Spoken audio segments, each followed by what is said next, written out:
Okay, today we're going to be tying a very simple streamer made with wool yarn and Angelina fibers. Basically, I blended the wool yarn in my coffee grinder and the Angelina fibers. I just tossed in there and we'll mix them into the dubbing as we apply it.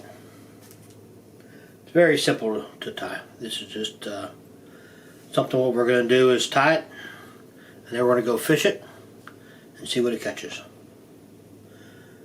So we're going to start with a little bit of .010 lead wire.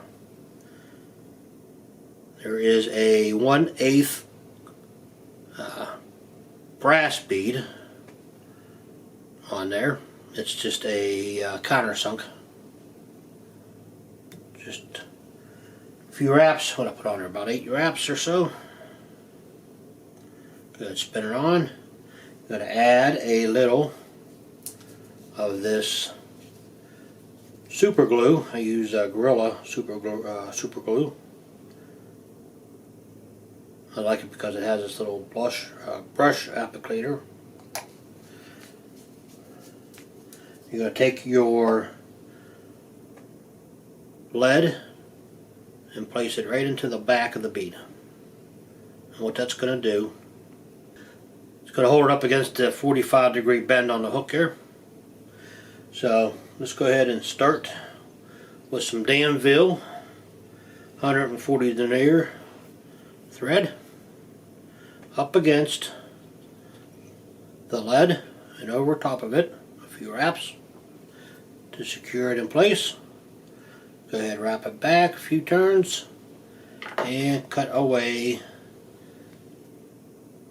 the tag end. A couple more turns back to the top of the bend of the hook. Back up. You're going to grab a piece of scrap feather that you was going to throw away at one point and decided not to. And you're going to use the fluff part on the bottom for the tail. Like I said, this is a super simple streamer. As simple as it gets. But, maybe a little less than a shank of the hook. You don't want a very big long tail. Just enough to look pretty. Go tie it in, a couple loose turns. Tie it back toward the bend of the hook.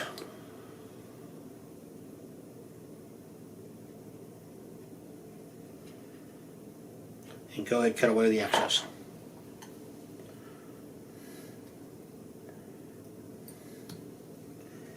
Now you're going to take a piece of this Flashaboo. Take just one strand. That's all you need, one strand. You don't need to get too crazy on this. Make sure it's a nice long strand. You're going to take a piece of this Flashaboo.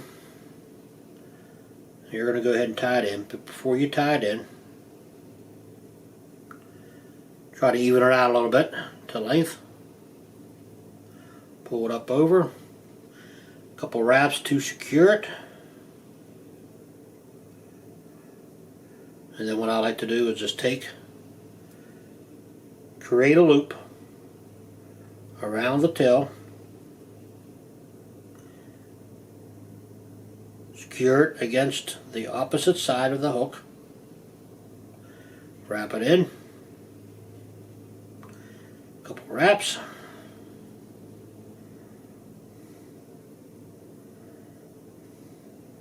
all the way back. Now you got it even on each side of the tail there. Cut away those loops. Just want a little flash in the tail. Don't need to get too crazy on it. You can cut this away here.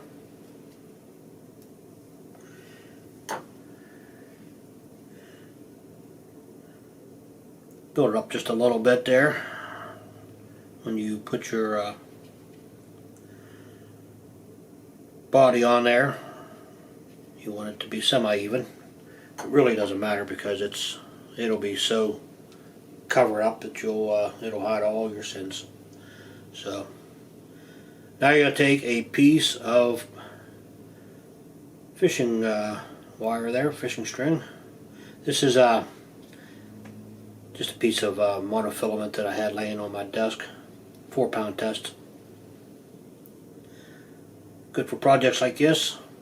What I'm going to do is just counter wrap it to make it a little more secure. Now you're going to make a dubbing loop. By making a double loop, take your thread, pull it out a little bit, wrap it back over top by placing your finger here in the middle, back over top, take it down behind it, and back up forward here.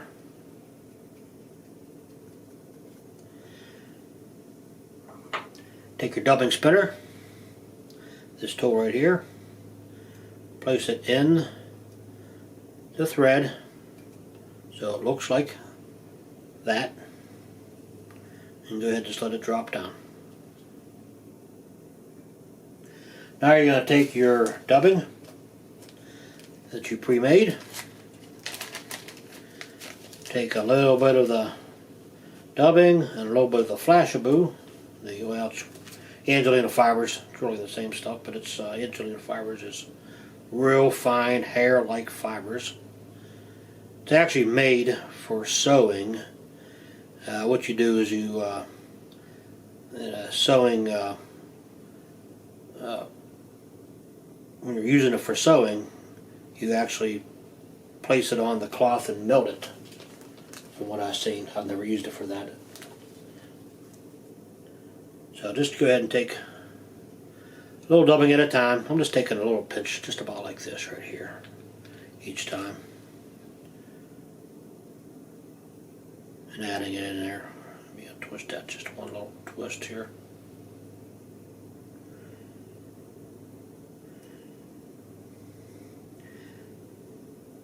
Don't want to add too many big clumps, but what you want to do is you do want to be generous with your dubbing. If you put too much on her, you can just cut it away at the end. But you want to make sure you have enough of this Angelina fiber in there. This is what's going to attract the fish.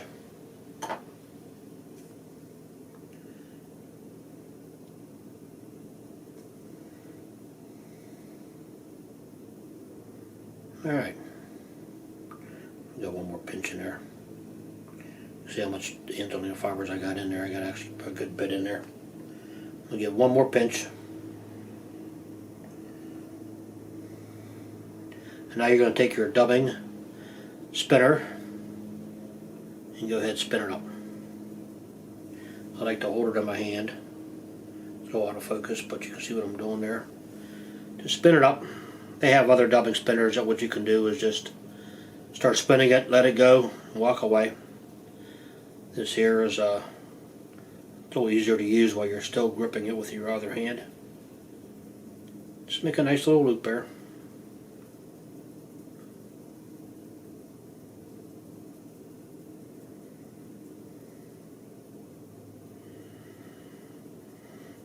And when you're done making a nice tight loop, looks pretty good, huh? Go ahead and start dubbing it on there. I like to go back just to the beginning of the tail and work your way forward. This is a super easy fly to tie.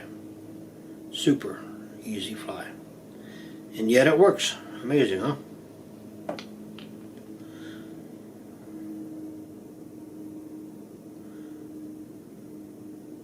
Alright, got to the head there. Go ahead and tie it in.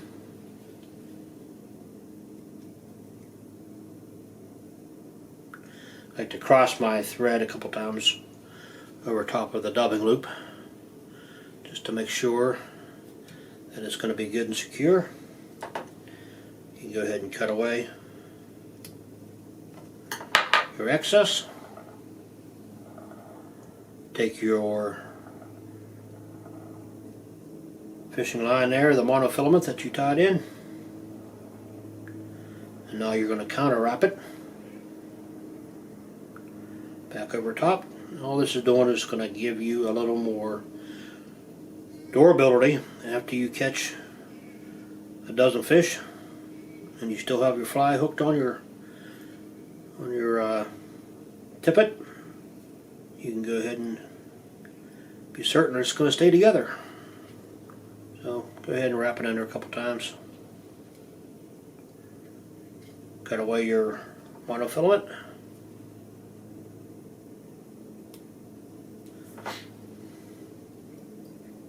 You're going to take a little bit of your UV finish, just a little dab on there. Take your bodkin, wrap it around the thread there.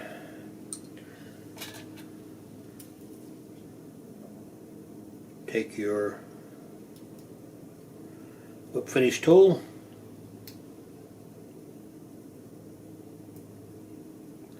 give it a whip.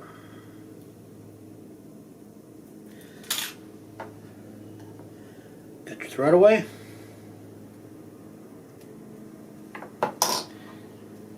Get your curing light. Give it a nice cure.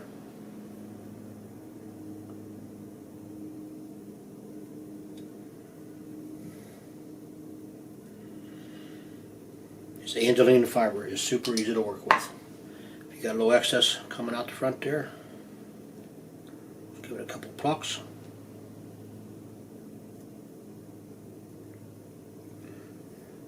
And now what you're going to do is you're going to take your stiff brush that you picked up at a bargain basement store. I got this at Harbor Freight. It was like $1 or something for a whole pack of them. And you're going to go ahead and brush it out. This actually comes out to be a nice looking fly here.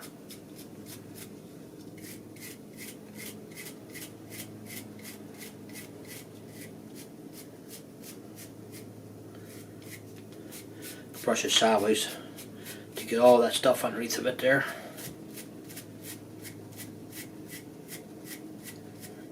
And just brush it back.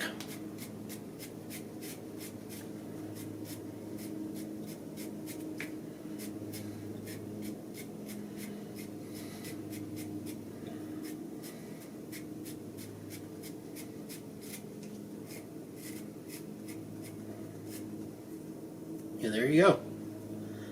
That is your fly. That's all you need. And that will catch fish. That'll catch bass, that'll catch trout, and whatever else is out in the river that likes to eat flies. So, let's go take this fishing, and we'll toss it around a little bit. We're going to head up to the Shenango River. We're going to fish below the dam, about a mile or two. And we're going to see what we catch. It's actually a really nice fishing area for smallmouth bass. Catch a lot of smallmouth up there. Lately we haven't been catching the big ones there. We've been catching a lot of the 9 to 10 inchers, but we've caught 15, 16, 17 inches there before. Just haven't caught anything lately out of there that size. Alright, hope you liked it. Stay tuned. See what I catch with it. If anything at all, who knows.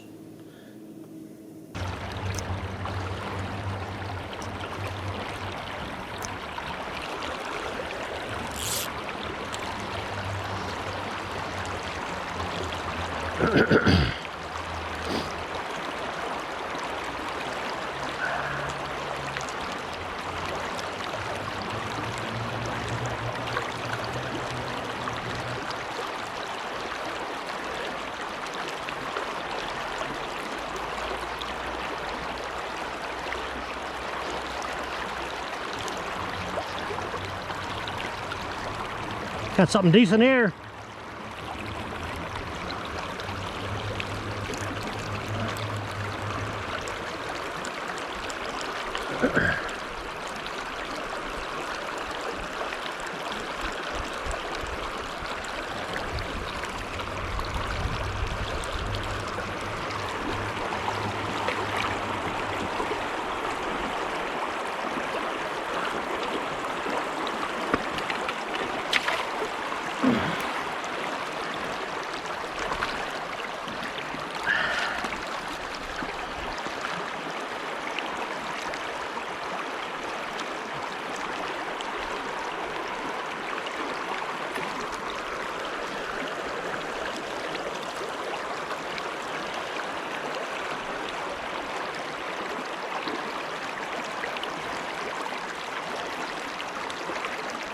Catfish.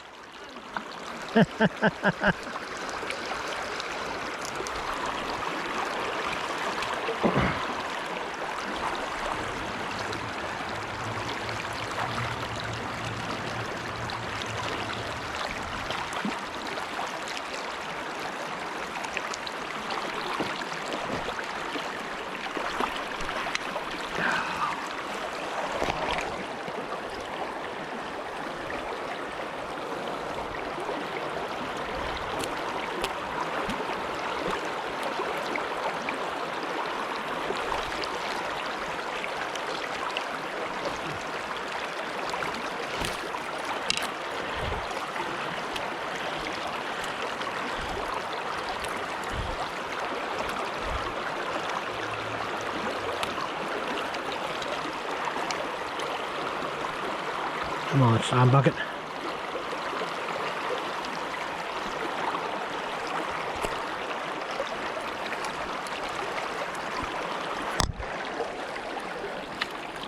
About 15 inches, huh? Little catfish.